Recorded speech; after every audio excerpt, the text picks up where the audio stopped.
Dzień dobry, Kacper Kita Państwa wita. Dzisiaj mam wielką przyjemność po raz kolejny gościć na naszym kanale Marcina Paladę, człowieka, którego nie muszę przedstawiać, psychologa, badacza opinii publicznej, specjalista od badań opinii publicznej, a także autora zaprzyjaźnionego kanału Marcin Paladę Statystycznie.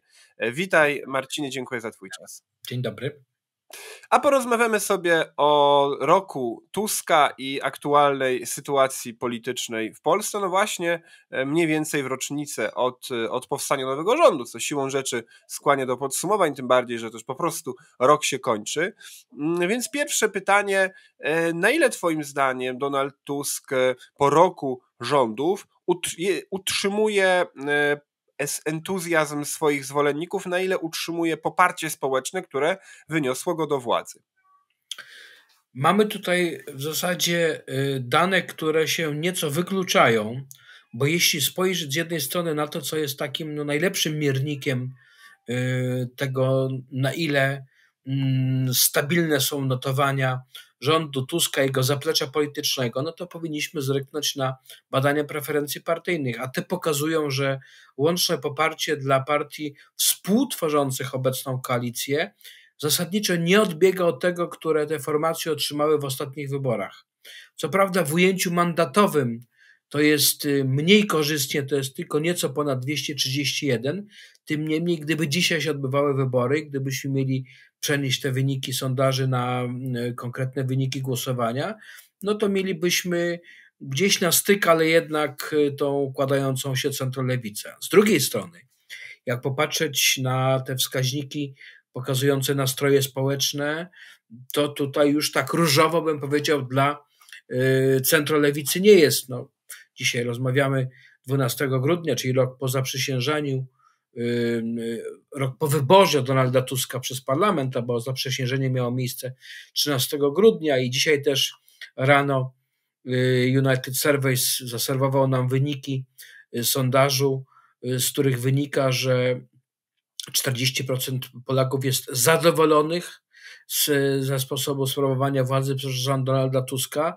a tych, którzy mają odmienne zdanie, jest ponad 50%.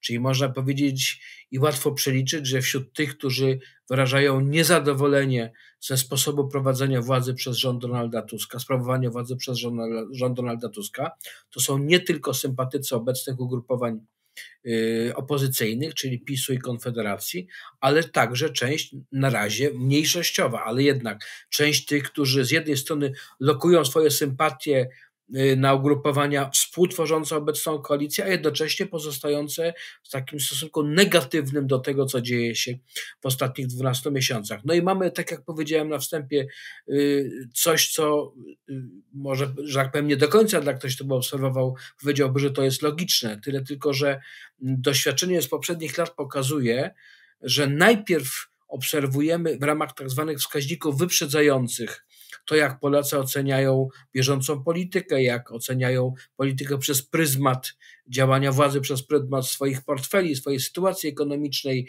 jak prognozują swoją sytuację ekonomiczną.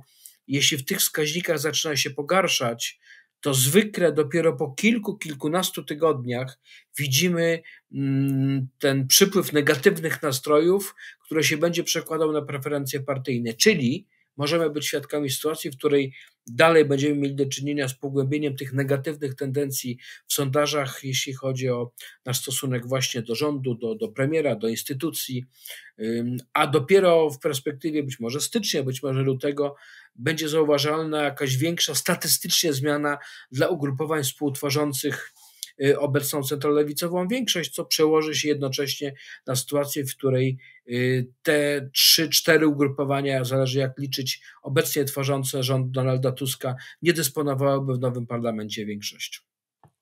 Zanim przejdziemy dalej, chciałem serdecznie podziękować wszystkim, którzy wspieracie pracę Nowego Ładu. To dzięki naszym wspaniałym darczyńcom jesteśmy w stanie funkcjonować, jesteśmy w stanie się rozwijać, jesteśmy w stanie produkować więcej materiałów, profesjonalizować się, docierać do kolejnych ekspertów i gości, zapraszać do współpracy także kolejnych specjalistów, którzy chociażby mogą występować na naszym kanale czy pisać na naszym portalu. Zachęcam też serdecznie do wchodzenia na nasz portal nlat.pl, bo tam bardzo często mamy różne ciekawe analizy, ale także dobrą publicystykę na temat Polski i świata. No i zachęcam właśnie do wsparcia naszej pracy, ponieważ to dzięki temu, że część z Was decyduje się choćby drobną kwotą podziękować nam za to, co robimy, no możemy po prostu się rozwijać, możemy po prostu pracować, no bo materiały, które robimy, dostarczamy za darmo, ale ich produkcja oczywiście darmowa nie jest. Także zachęcam do wsparcia nlat.pl/wspieram lub wpłatę na nasze konto. Jak to zrobić? W opisie tego filmu. Powiedziałeś, że mamy te wskaźniki wyprzedzające pewne i że generalnie też się wydaje już od dłuższego czasu, że no, zadowolenie Polaków z chociażby sytuacji gospodarczej nie jest wysokie, nie jest też jakieś drastycznie niskie, no ale na pewno nie mamy takiego dużego społecznego entuzjazmu, tak, wobec rządu i wobec sytuacji obecnej. Po tym roku, na ile twoim zdaniem Donald Tusk, który no jest człowiekiem już starszym, radzi sobie równie dobrze co poprzedni jako premier? Bo ja mam taką refleksję, że przez rok Tusk tak zdominował w zasadzie z wszystkich swoich partnerów, że to jest naprawdę na swój sposób imponujące. Teoretycznie koalicja najbardziej wielopartyjna od lat 90. W praktyce nikt się nie wybił, żaden minister, wiceminister, nie ma podmiotowej pozycji, nie ma nikogo, kim byśmy słyszeli, że odgrywa samodzielnie dużą rolę albo że zbudował jakieś własne poparcie. Wszędzie jest Tusk i Tusk jeszcze tylko narzuca swoim koalicjantom, że mocniej, walec jedzie dalej, prawda? Czy twoim zdaniem, po pierwsze, rzeczywiście Tusk jest w stanie tak całą kadencję dominować cały ten obóz, no bo on wyniszcza swoich koalicjantów, a po drugie, czy twoim zdaniem takie przywództwo to jest to, czego chcą Polacy?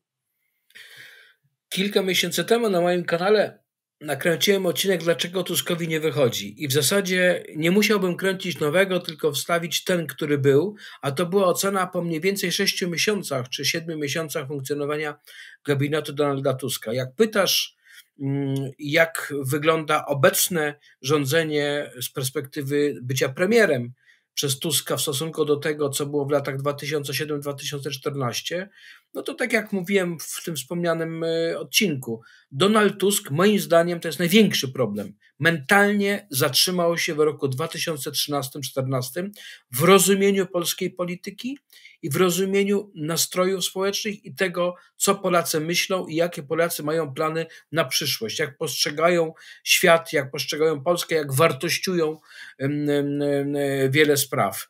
I ponieważ potem był ten długi epizod europejski, oderwania de facto od tych spraw polskich, czy patrzenia z perspektywy Brukseli na to, co dzieje się w Polsce, no to dzisiaj widzimy tego efekty, a najlepszym tego przykładem, żeby to zobrazować, jest to zarządzanie, które uprawia Donald Tusk, które obserwowaliśmy właśnie w latach 2007-2014. To słynne przykrywanie spraw, czyli jak coś wychodzi niekorzystnego dla rządu, to za pomocą mediów społecznościowych zrobimy jakąś ustawkę po to, żeby ludzie skoncentrowali swoją uwagę właśnie na tym, a nie na tym, co mogło niekorzystnie zadziałać. Tyle tylko, że bardzo zmieniła się Polska także w segmencie komunikowania się z Polakami. Jeszcze te 10 lat temu był zdecydowanie większy udział mediów tradycyjnych. Wiemy, że z roku na rok rośnie udział mediów społecznościowych, gdzie jest bardzo szeroki wachlarz poglądów, gdzie każdy bez cenzury jest w stanie wybrać sobie to, co ma. Jest sporo kanałów, które na bieżąco komentują te wydarzenia polityczne, posługując się także faktami. To jest po prostu inna Polska. Polska, której, tak jak powiedziałem, Donald Tusk nie rozumie coraz bardziej i użyłbym takiego zwrotu, ta Polska zaczyna mu się coraz bardziej wymykać z rąk. On był przekonany po utworzeniu rządu tego centrolewicowego, że to będzie taka swoboda w działaniu, bo jest zielone światło z Brukseli, jest pieczątka ze strony demokratów w Stanach Zjednoczonych, którą tutaj dzierży w dłoni ambasador Brzeziński, jest opieka mediów po przejęciu mediów publicznych, w końcu to zdarzenia, które obserwowaliśmy w ostatnich tygodniach, czyli taka próba też trochę kagańca, bym powiedział, na telewizję Polsat, czyli wyjście z założenia, że jak się kontroluje, nazwijmy to, 2,5 stacji wielkich wiodących telewizyjnych i w większości stacje radiowe, prawda, to i portale internetowe, te wiodące, mam tu na myśli Onet, Wirtualną Polskę, Interię, czyli też można powiedzieć taki rachunek 2,5 kontroli nad tym, co jest, no to będziemy w stanie kontrolować przekaz, tym samym ta komunikacja, która będzie jak najbardziej odpowiednia i nie grozi nic, że tak powiem, tej centrolewicowej większości. Tymczasem rozmawialiśmy przed chwilą o wskaźnikach, tych, które są w tej chwili dostępne. One pokazują, że mimo tego, nazwijmy, muru medialnego, czy tej otoczki, tego wsparcia medialnego absolutnie wiodących mediów w Polsce, w zdecydowanej większości, jednak okazuje się, że ta Polska, tak jak powiedziałem Donaldowi Tuskowi, wymyka się z rąk i odnoszę takie wrażenie w ostatnich tygodniach, że Donald Tusk jest coraz bardziej nerwowy i te ruchy, które wykonuje, są takie, można powiedzieć, coraz mniej racjonalne, na zasadzie jakiegoś kaprysu chwili, emocji wywołanych jednym, drugim, trzecim zdarzeniem. Podejmowane są decyzje, które, powiedziałbym tak, na krótką metę być może są w stanie ugasić jeden, drugi czy trzeci pożar. Tyle tylko, że to jest wygaszenie, które może owocować tym, że w kwietniu, w maju, kiedy te nastroje moim zdaniem pogorszą się za sprawą wyższych rachunków, które będziemy dostawali, zdecydowanie problemów z kosztami utrzymania polskich rodzin, to można powiedzieć, że ta liczba ognisk do wygaszenia się spotęguje w stosunku, co obserwujemy w tej chwili, i to będzie już taki proces, który absolutnie nie uda się kontrolować nawet takim doraźnym działaniem, a przypomnijmy, że kwiecień, maj to będzie końcówka intensywnej kampanii wyborczej, więc może się okazać, że to, co było w pierwotnym planie od kilku miesięcy ekipy Donalda Tuska, żeby dowieść w miarę spokojnie te nastroje do kwietnia, do maja, żeby Polacy zdecydowali tak, żeby był w Wielkim Pałacu przedstawiciel obecnej centrolewicy, może się okazać, że ten scenariusz nie musi się zrealizować. Mhm. Mówiłeś, że Tuskowi wymyka się z rąk stopniowo Polska, a jak oceniasz po roku bycia w opozycji, kondycję Jarosława Kaczyńskiego i PiS-u? No bo po 8 latach rządów znów powrót właśnie do opozycji. Dodatkowo Kaczyński musi się mierzyć z tym, że w jego własnym obozie mamy cały czas zwalczające się frakcje, nie ma już też monopolu na prawicy, ponieważ Konfederacja się też umocniła, no ale z drugiej strony PiS utrzymuje podobne poparcie jak to, które miał, kiedy rządził. Jak oceniasz rok Kaczyńskiego w opozycji?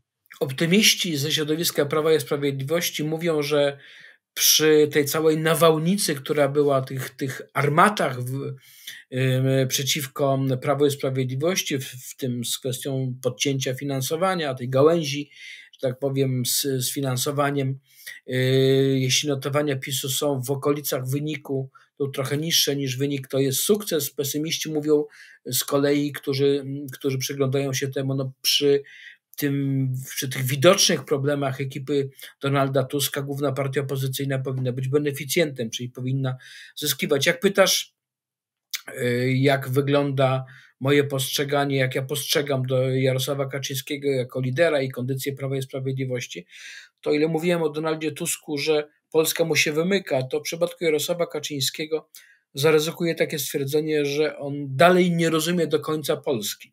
Tej Polski, która dokonała wyboru 15 października 2023 roku, przecinając ten okres 2 kadencji 8 lat rządów Prawa i Sprawiedliwości, i bez tego zrozumienia, dlaczego był taki, a nie inny werdykt społeczny, że to nie był tylko taki kapier chwilowy na zasadzie spodobało nam się na tej giełdzie nazwisk bardziej Donald Tusk, jego propozycja, to wybieramy. To było coś znacznie głębszego, to było także w dużej mierze głosowanie przeciwko tej ekipie, która sprawowała władzę w latach 15-23, nie koniecznie z racji tego, co zrobiła, tylko w jaki sposób tę władzę sprawowała.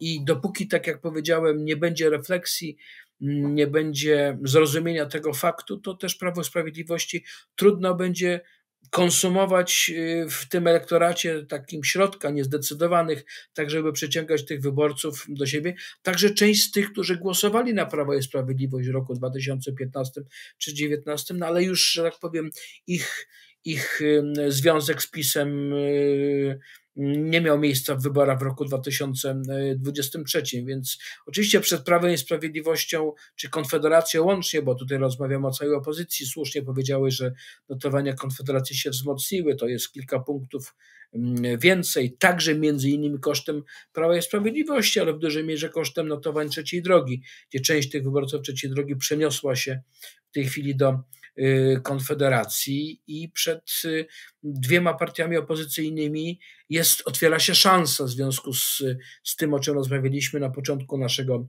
programu, jak tę szansę wykorzystają przy okazji wyborów prezydenckich, no to będziemy wiedzieli już za 5, za 6 miesięcy. Z całą pewnością, gdyby się udało przejąć duży pałac przez Prawo i Sprawiedliwość, czyli byłaby kontynuacja tego, co było w ostatnich 10 latach, to będzie bardzo mocno rzutowało na polską politykę w najbliższych kilkunastu miesiącach. Jeśli jeszcze mogę dokończyć jednym zdaniem, powiedzieć o PiS-ie i Konfederacji, to podstawowy problem, jaki jest, tutaj mówiliśmy, to jest efektywność działania jednej i drugiej formacji, ale też jedna i druga powinna bardzo poważnie zastanowić się, jak przynajmniej na poziomie minimum ułożyć swoje relacje między PiS-em a Konfederacją, bo to, co obserwujemy od wyboru 23, to jest takie ciąg dalszy kopania Konfederacji przez Prawo i Sprawiedliwość i z drugiej strony ciąg dalszy też punktowania i pokazywania PiS-PO jedno zło ze strony wielu polityków Konfederacji. Myślę, że jedni i drudzy powinni sobie uświadomić, że jednak to wzmocnienie możliwe dla jednej i drugiej formacji nie musi się odbywać kolizyjnie, w tym sensie, że jedna może poszukiwać wyborców w jednym segmencie, druga może poszukiwać w drugim segmencie. Jeden segment jest nieobecny dla Konfederacji, inny jest nieobecny dla Prawa i Sprawiedliwości. Tutaj ja bym na miejscu, gdyby było racjonalne myślenie liderów Konfederacji i PiS-u, pomyślał jednak o jakimś takim małym pakcie, nazwijmy to, o nieagresji, po to, żeby wzmacniać się, bo tylko wzmocnienie jednej i drugiej formacji może przełożyć się na to, co jest najważniejsze, a co już obserwujemy, bo od stycznia, jak ja zliczam mandaty możliwe przy preferencjach sejmowych, to w maju, a po raz ostatni także w listopadzie byliśmy świadkami, że ta łączna suma mandatów dla PiS-u i Konfederacji to jest ponad 231. Zobaczymy, jak będzie w grudniu, a to oznacza, że rok po rządzeniu, jak podsumowujemy, no to mamy taką sytuację, że jest mniej więcej pół na pół, z szansami, tak jak mówiliśmy w pierwszej połowie roku, że to notowania i PiS-u, i Konfederacji mogą się poprawić, czyli w głowach liderów jednej i drugiej formacji powinno być to, że ani jedna, ani druga nie ma szans na samodzielną większość, więc należy poszukiwać formuły jakiegoś zbliżenia, bo obie formacje, chcąc odsunąć od władzy ekipę Donalda Tuska, no muszą jednak myśleć o jakiejś formie współpracy czy współdziałania. No to ciekawe, co mówisz. Kilka wątków. Może zacznę od tego ostatniego. No, dla mnie ciekawy był wywiad Sławomira Mencena w Republice kilka dni temu, gdzie raz sam fakt, że został zaproszony jako gość główny Danuty Choleckiej w Republice, był bardzo miło przyjęty, był symboliczny, jeśli chodzi o trochę to wymykanie się chyba Jarosławowi Kaczyńskiemu takiej dominacji na prawicy, także w tej przestrzeni medialnej. A z drugiej strony Sławomir Mencen był bardzo koncyliacyjny, tak? Jak to sformułowanie w rodzaju, że niektórym naszym wyborcom nie podobały się niektóre rzeczy, które robił PiS, były dużo łagodniejsze niż to, do czego byliśmy przyzwyczajeni. Wiesz, przepraszam, wejdę ci słowo, gdybyśmy ten wywiad przeprowadzili i Mencen by obejrzał przed programem, to byśmy powiedzieli, pewnie posłuchał, ale okazuje się, że być może w jego otoczeniu też są ludzie, i zakładam, że są ludzie myślący, tak jak w otoczeniu Jarosława Kaczyńskiego i właśnie to, o czym wspomniałem, gdzieś tam jednak powoli dociera do świadomości liderów jednej i drugiej formacji. Przepraszam za takie wtrącenie. Nie, śmiało. Nie, to ciekawa uwaga, tylko pytanie, na ile to się Konfederacji właśnie opłaca, żeby być koncyliacyjnym wobec PiS-u. No bo jeżeli ograniczą się do podbierania wyborców trzeciej drodze, a nie PiS-owi, no to raz, że to pole wzrostu będzie ograniczone, no bo trzecia droga leci i tak w dół. Z drugiej strony, no jest się też zawsze zakładnikiem swoich wyborców, prawda? No, ilu wyborców Szymona Hołowni będzie chciało, żeby później Konfederacja współpracowała z PiS-em? Czy to nie jest trochę sprzeczne? Czy nie jest tak, że po prostu te partie są skazane na konflikt, na rywalizowanie o prawicowego wyborcę? No, wreszcie, czy nie jest tak, że Konfederacja no, może się obawiać jakiejkolwiek formy współpracy z PiS-em i wobec tego raczej będzie chciała tego unikać i będzie raczej chciała dążyć do tego, żeby no, liczyć na to, że po prostu będą w stanie przeczekać Kaczyńskiego. No, kilka ciekawych bardzo wątków poruszyłeś. Jak gdybyśmy zaczęli od końca, to oczywiście Konfederacja ma prawo obawiać się Prawa i Sprawiedliwości.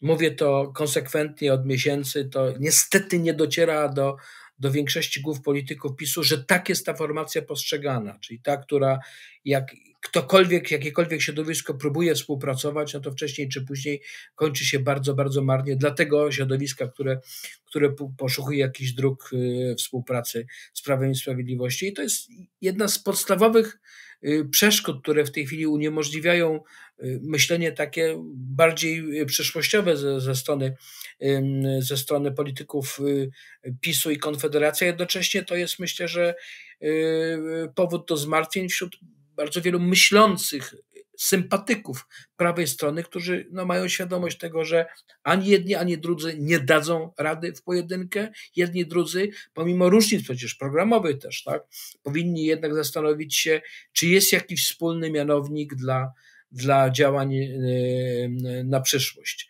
Jeśli chodzi o to, że tak powiem, wchłanianie, czego doświadczyło wiele środowisk próbujących współpracować z Prawem i Sprawiedliwością. Natomiast mówiłeś tutaj też o tym, jaka powinna być strategia Konfederacji, że ona nie powinna być zbyt koncyliacyjna wobec Prawa i Sprawiedliwości. Tutaj pełna zgoda. Chociaż pytanie jest takie, czy dla tych wyborców właśnie bardziej środka, którzy ulokowali sporo swoich sympatii w trzeciej drodze w ostatnich wyborach parlamentarnych, potrzebny jest taki radykalny język przeciwko Prawu i Sprawiedliwości, taki radykalny antyPiS. Być może wystarczy bardzo umiejętne punktowanie i zestawienie tego, co obiecywał Donald Tusk przed wyborami w kampanii wyborczej, co deklarowali też politycy, choćby trzeciej drogi, jak Szymon Hołownia w tej kampanii, a co w tej chwili w zasadzie można powiedzieć nie tyle jest, co nie jest realizowane. I tutaj przed Konfederacją jest olbrzymie zadanie, bo to są ci wyborcy, którzy raczej nie przeniosą się do Prawa i Sprawiedliwości. Nawet jeśli byli, tak jak wspomniałem o tym, to nie przeproszą się z Prawem i Sprawiedliwością, bo sporo z tych wyborców, którzy ulokowali właśnie swoje sympatie po stronie trzeciej drogi, to są wyborcy negatywnie nastawieni do szeroko rozumianego popisu. Więc jeśli tutaj beneficjentem może być z całą pewnością Konfederacja jako ta, która jeszcze nie rządziła i która no, przynajmniej stara się sytuować w kontrze do jednego i drugiego środowiska, to tak jak powiedziałem, to jest zadanie niemożliwe do wykonania, żeby przejąć tych wyborców przez PiS, ale możliwe do wykonania przez Konfederację. Im te łowy będą efektywniejsze ze strony Konfederacji, no tym lepiej, że tak powiem, dla zbudowania jakiejś trwałej większości w następnym parlamencie. No, do wyborów parlamentarnych to jeszcze kupa czasu. Jeśli nie będzie przedterminowych, bo przecież taki wariant musimy założyć. No, wyobraźmy sobie, że jednak, nie wiem, kandydat Prawa i Sprawiedliwości Karol Nawrocki wygrywa wybory prezydenckie. No to ta spójność obecnie koalicji jest pod wielkim znakiem zapytania. Widzimy to boksowanie się codziennie, tak można powiedzieć, między politykami tworzącymi centrolewicę. Często to są zagrania, które określilibyśmy poniżej pasa. Tak jak te wrzutki medialne z Szymonem Hołownią, które przecież nie pochodziły ze strony opozycji, nie były mocno eksponowane przez media będące w opozycji do Donalda Tuska, wręcz przeciwnie, to były media sprzyjające Tuskowi i centrolewicy i myślę, że źródła też były z całą pewnością związane z obecną większością. Mhm. A jak oceniasz właśnie wspomnianego przez ciebie Karola Nawrockiego po pierwszych kilku tygodniach kampanii? Na ile twoim zdaniem ten kandydat PiSu jest w stanie rzeczywiście rozbudzić entuzjazm społeczny, to raz. Dwa, przejąć w drugiej turze jednocześnie większość wyraźną wyborców Konfederacji i istotną część wyborców centrum. No i wreszcie, jak oceniasz jego szanse na to, żeby rzeczywiście w pełni zaangażować w swoją kampanię aparat PiSu, gdzie przecież aparat partyjny no, raczej chciał kandydata z własnego grona, a nie kogoś, kto nigdy nie był członkiem PiSu, ani zresztą innej partii. To zacznijmy od Nawrockiego, jego startu, słabego startu, co do tego nie ma wątpliwości, mam na myśli tą konwencję krakowską w sali Sokoła, no ale zaletą paradoksalnie, czy szczęściem w tym nieszczęściu w postaci startu Nawrockiego, tak byśmy powiedzieli, że on wchodził w kampanię, jego pierwsze kroki były z bardzo niskiej bazy, tak? Jeśli byłaby bardzo udana konwencja, to problem byłby taki, żeby utrzymać ten wysoki poziom. Jeśli poziom był, łagodnie rzecz ujmując, nie najwyższy, to znaczy, że kolejne dni i tygodnie, co widzimy, to jest udowodnienie, że on potrafi mówić bez kartki, jest sprawny komunikacyjnie, jego spotkania wypadają coraz lepiej, spotkania przy pełnych salach, tylko miejmy świadomość tego, tak, że to jest w tej chwili tak, że uczestniczą przede wszystkim ci, którzy bardzo mocno sympatyzują z Prawem i Sprawiedliwością, co oczywiście też przekłada się na sondaże, bo on z tych 20 kilku procent w tej chwili podjechał dobrych kilka punktów procentowych po 30 i ten etap został niejako wykonany, czyli wzrosła jego rozpoznawalność, akceptowalność w najtwardszym elektoracie Prawa i Sprawiedliwości. No ale pytanie, co dalej?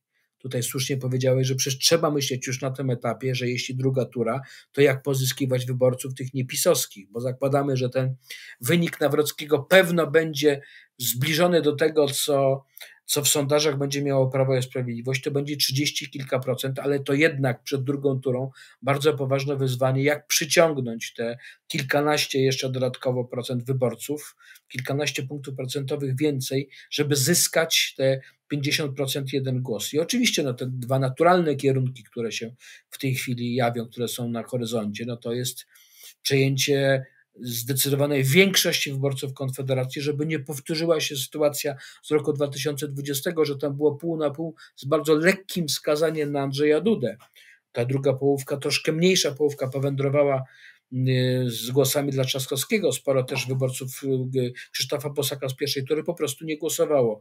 Teraz zadaniem Prawa i Sprawiedliwości, jak rozmawiamy, to jest ta próba przynajmniej na jakimś niewielkim stopniu ocieplenia relacji z Konfederacją, żeby nie zrażać do siebie nie tyle polityków Konfederacji, co wyborców Konfederacji, żeby ci w większości przeszli, bo to przy założeniu, że to będzie wynik Mencena na poziomie, no dzisiaj strzelamy, ale 10-12%, no to 8 punktów od Mencena dodane do tego, co dostanie Nawrocki w pierwszej turze, daje nam już ponad 40%. No i teraz drugi krok to jest kwestia też poszukiwania wyborców w tym centrum związanym z trzecią drogą. To zdecydowanie będzie trudniej, szczególnie w tym segmencie wyborców od Hołowni, bardziej liberalnym. Tutaj jeśli mógłby Nawrocki liczyć na też te może 2, może 3 punkty, to są wyborcy bardziej związani z Polskim Stronnictwem Ludowym i z tym środowiskiem szerzej politycznym Koalicji Polskiej. No i także ci, którzy są wyborcami nieprzypisanymi jak gdyby do poszczególnych formacji, a którzy wezmą udział w wyborach prezydenckich, tacy bardziej niepartyjni, niezależni, których też szansę ma przejąć Karol Nawrocki, ale to będą z całą pewnością dwa główne czynniki, które o tym zdecydują. Sama oczywiście kampania Nawrockiego tak, ale przede wszystkim kampania jego konkurenta politycznego. Czy Trzaskowski, że tak powiem, wejdzie w buty Komorowskiego w 2015 roku, a na razie mamy pierwsze symptomy potwierdzające, że to jest powtórka tego, co było 9, a w przypadku roku wyborczego 10 lat temu. Ale drugi ważny czynnik to jest to, o czym rozmawialiśmy na samym początku, czyli nastroje społeczne. One dzisiaj się wydają jeszcze pod kontrolą obecnie rządzącej centrolewicy, Natomiast do maja mamy 5 miesięcy. Bardzo wiele może się zmienić w polskiej polityce. No tu tylko drobne wtrącenie, to jest kwestia rynku choćby medialnego, tych zmian, o których głośno w ostatnich dniach, jeśli chodzi o wiodącą telewizję, czy też drugą telewizję, mam na myśli z jednej strony TVN, z drugiej strony Polsat. No i kwestia tego, na ile te nastroje, gdyby miały się pogorszyć, mogą wpłynąć na tych, którzy się sytuują nie w tym twardym elektoracie Donalda Tuska, jego zaplecza politycznego, bo ci mogą w dużej mierze przesądzić o tym, że ten, który na dzisiaj nie jest, bo Karol Nawrocki nie jest faworytem tych wyborów. Dalej pozostaje nim Rafał Trzaskowski, a jednak te głosy tego ośrodka, gdyby się przesunęły bardziej w kierunku Karola Nawrockiego, gdyby była większa demobilizacja po stronie obecnej centrolewicy, no to moglibyśmy być świadkami niespodzianki w wyborach w maju, a konsekwencje tego, o czym też już wspomnieliśmy, byłyby bardzo daleko idące dla polskiej polityki. No i tutaj dochodzimy do Trzaskowskiego, o którego też oczywiście chciałem zapytać, bo tutaj mamy, powiedzmy, sprzeczne opinie również na prawicy odnośnie tego, na ile silnym kandydatem jest Trzaskowski. Jedni mówią, że jest człowiekiem, który prawie wygrał z Andrzejem Dudą w 2020 roku. A nawet wygrał, jest prezydentem, bo przecież takie głosy też się pojawiały, prawda? Tak. Trzaskowski jest prawdziwym, legitymistycznym prezydentem, tak jak Trump w 20 roku. Trochę na uchodźstwie, ale nie w Londynie. W Warszawie, w ratuszu. Tak, dokładnie.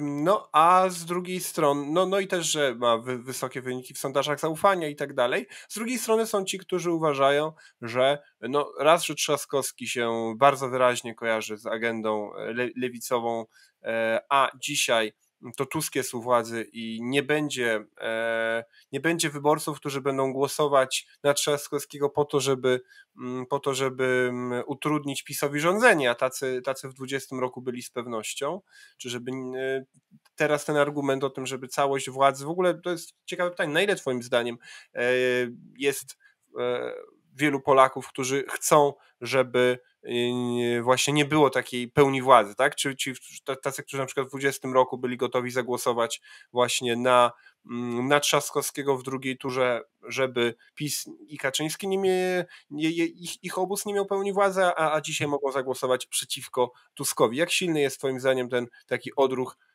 odruch właśnie sprzeciwu, żeby nie było jednego ośrodka decyzyjnego, no bo z drugiej strony jest ten argument, że przeciwnie, to jest dobrze dla państwa, jeżeli jeden obóz kontroluje kluczowe ośrodki, bo wtedy nie ma paraliżu. Który z twoich argumentów twoim zdaniem do Polaków bardziej przemawia?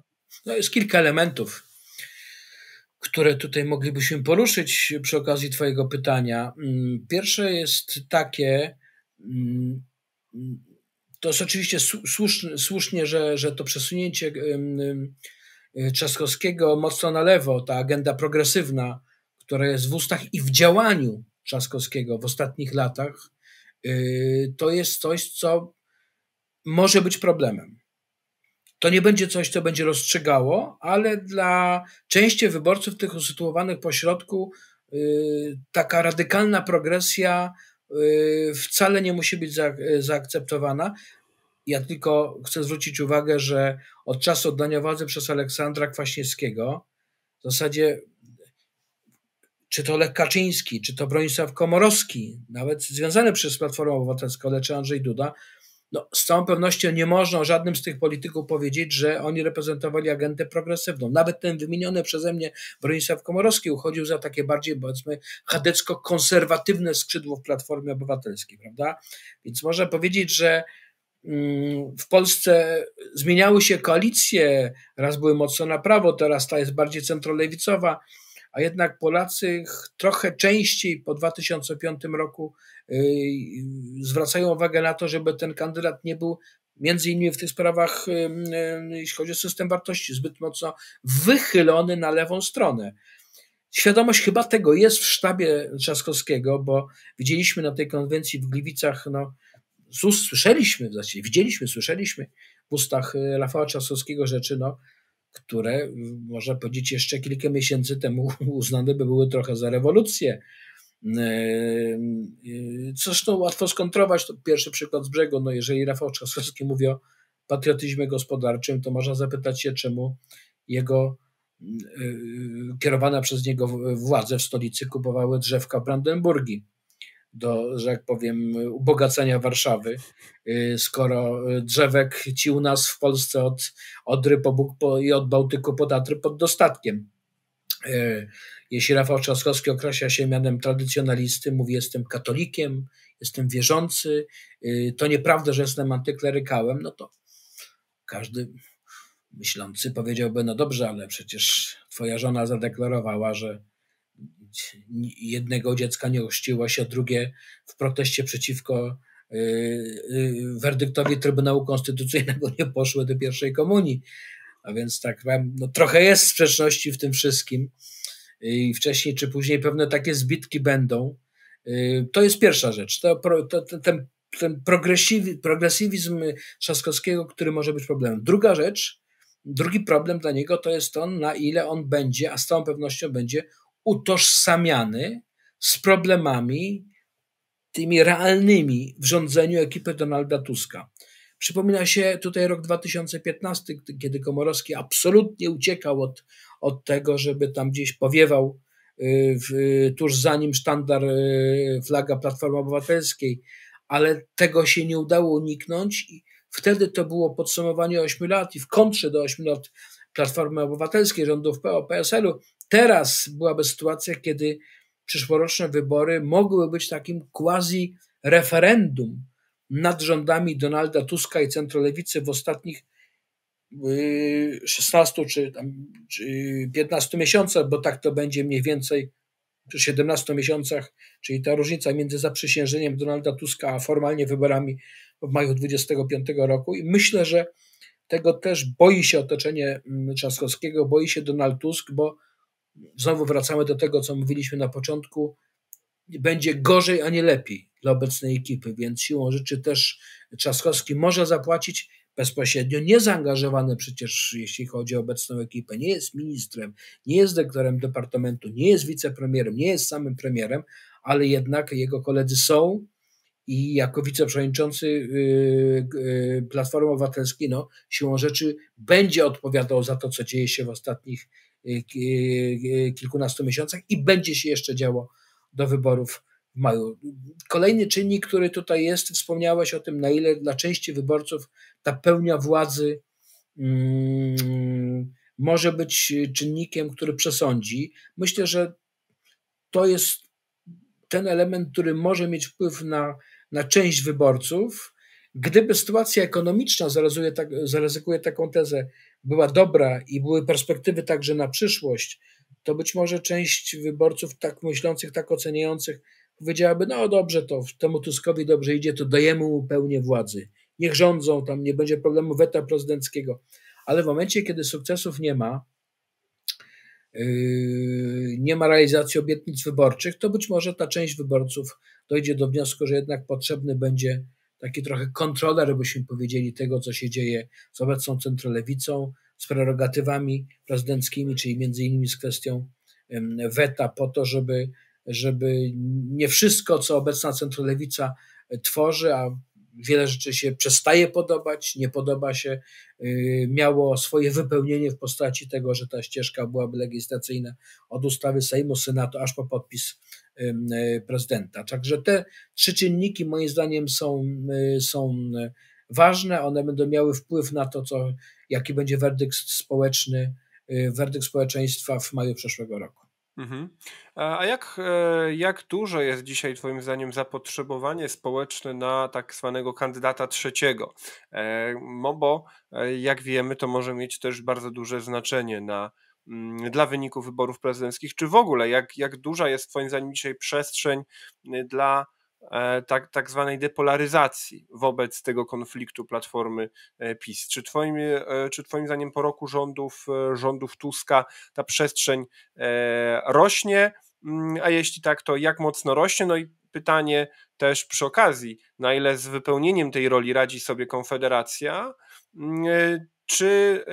czy twoim zdaniem tutaj możemy mieć do czynienia z jakimś innym niż Sławomir Mencen kandydatem, który mógłby uzyskać dobry wynik właśnie na bazie tej emocji depolaryzacyjnej. No, Szymon Hołownia się wypalił, więc raczej nie on, no ale ktoś zawsze może wskoczyć. Pozdrawiamy kota, który nam tutaj przeszedł. Kiciu, już wystarczy tych okrążeń, wystarczy, bo się zmęczysz. Zmęczysz się, rząd pracuje w pocie czoła, za bardzo nie ma efektów, ty też się nie męcz. Dokładnie. Odpowiadam tak, Sławomir Mencen i Konfederacja chcieliby, żeby tym trzecim, w rozumieniu rozstrzygającym o wyniku wyborów, był właśnie kandydat Konfederacji. To będzie trudne zadanie, bo wynik może być kilkunastoprocentowy Sławomira Mencena, i to w sytuacji, w której nie pojawi się ten trzeci, bo jeżeli pojawi się jakiś niezależny kandydat czy kandydaci, no to obok Hołowni Mencen może być tym, który najwięcej może stracić na pojawieniu się właśnie takiego kandydata czy takich kandydatów. Zapotrzebowanie, pytałeś, jest spore, to potwierdzają wyniki, to jest 20 kilka procent Polaków, którzy głosowaliby na takiego niepartyjnego, a więc spoza obecnego układu z reprezentacją na wiejskiej kandydata. Otwarte pytanie pozostaje takie, czy się takowy pojawi, bo jeśli by się pojawił, no to wiemy choćby z kilku sondaży, że mógł liczyć przynajmniej na starcie na te kilkanaście procent, a to zasadniczo zmieniałoby układ, jeśli chodzi o drugą turę głosowania. Dlatego, że gdyby to był kandydat, który byłby i w opozycji, co prawda, do tych, którzy rządzili Polską do 23 roku, ale który też mocno eksponowałby błędy i taki niezdarny sposób rządzenia przez obecną ekipę, tak bym to określił, centrolewicową, no to mogłoby się okazać, że gdyby spora część wyborców tego niezależnego kandydata czy niezależnych kandydatów jednak przeniosła swoje preferencje wyborcze w drugiej turze na kandydata bardziej opozycji niż obecnie rządzącej koalicji, to wzmacniałoby prawdopodobieństwo możliwego wyboru na prezydenta przez Karola Nawrockiego. To jest pytanie, które za chwilę będzie miało swoją odpowiedź, bo pewno takiego kandydata nie poznamy w grudniu, być może się pojawi w styczniu, są pogłoski, że to może być osoba z polskim obywatelstwem, Polonus ze Stanów Zjednoczonych, jakiś duży biznesmen, który jest gotów mocno sfinansować swoją kampanię wyborczą. No jednego już za oceanu mieliśmy, to był Stan Tymiński w 1990 roku, jego żona bodaj Peruwianka, jeżeli dobrze pamiętam, nawet z sukcesem, bo przypomnę, że przecież dostał ponad 25% w drugiej turze głosowania, przegrywając z absolutnym faworytem tych wyborów, czyli z Lechem Wałęsą, Lechem Bolesławowiczem Wałęsą, tak byśmy powiedzieli. Natomiast w styczniu pewno wszystko się rozstrzygnie, bo mowa też jest ewentualnie takie pogłoski krążące, że to może być jakiś jeden z takich wiodących polskich znanych biznesmenów, przedsiębiorców, które też stanąłby ewentualnie w szranki wyborcze. Zobaczymy. To ta lista będzie się powoli nam domykała, ale tu bym jeszcze zostawił znak zapytania właśnie na tych kandydatów niezależnych, którzy mają szansę zebrać sporo głosów. Myślę, że gdyby taki kandydat się pojawił, ja zaryzykuję teraz podając nazwiska, ale proszę jakby się do końca do tego nie przywiązywać. Mam tutaj na myśli choćby byłego szefa Optimusa, pana Kluskę, który na przykład gdyby zdecydował się na start, to dla mnie nie ulega wątpliwości, że to byłby rodzaj game changera w tych wyborach. Z całą pewnością mógłby zebrać głosy bardzo szeroko od lewicy do prawicy. Także tych, którzy dzisiaj sympatyzują z tymi dwiema wielkimi formacjami, czy PiS-em, czy Platformą Obywatelską, ale nie są tak mocno przywiązani, w sensie oczekują też jakiejś świeżości, czegoś nowego na naszej scenie politycznej. No to będzie bardzo ciekawe i będziemy na pewno wracać w nowym roku do tych analiz. A za dziś bardzo serdecznie dziękuję. Moim i Państwa gościem był Marcin Palade, autor kanału Marcin Palade Statystycznie, psycholog, specjalista od badań opinii publicznej. Dziękuję serdecznie za poświęcony nam czas. I zachęcam do subskrypcji naszego kanału, bo już jesteśmy bardzo blisko 100 000, więc jeżeli byście chcieli nam jakiś prezent na Boże Narodzenie, to właśnie subskrypcja. Jeżeli jeszcze tego nie zasubskrybowaliście, to byłby znakomity wybór. Na dziś to wszystko. Kacper Kita. Do usłyszenia.